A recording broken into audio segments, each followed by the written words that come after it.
nepotisme atau KKN. Bagaimana merombak birokrasi yang korup, warisan Orde Baru, dan membangun tata kelola pemerintahan yang bersih. Ketimbangan ekonomi dan regional. Bagaimana mengatasi krisis ekonomi, mengurangi utang luar negeri, dan meratakan pembangunan antar wilayah, tidak lagi berpusat di Jawa atau reformasi hukum dan birokrasi.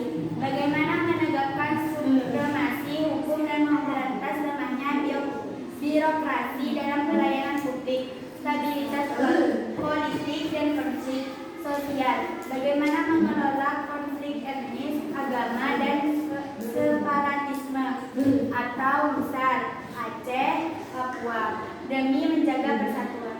Dipersilakan kepada pemateri 3 plus kesimpulan.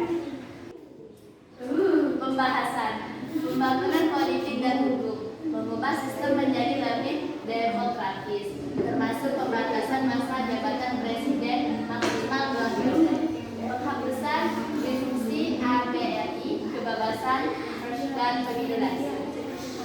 Pembangunan ekonomi mengadopsi pasar bebas, kesehatan perbankan, investasi asing, dan penanganan ulang luar negeri untuk memulihkan stabilitas ekonomi. Desentralisasi otonomi daerah, mengalihkan kewenangan pembangunan dari pusat ke daerah agar pembangunan lebih sesuai dengan kebutuhan lokal dan lebih merata. Kesimpulan, demokratisasi dan stabilitas politik. Terjadi transisi menuju sistem demokrasi yang lebih terbuka, ditandai dengan pemilihan langsung, kebebasan dan pembuatan peran DPR atau partai politik. Otonomi daerah, pembangunan tidak lagi terpusat di Jakarta, memberikan wewenang lebih besar kepada daerah untuk mengelola sumber daya dan pembangunan sendiri.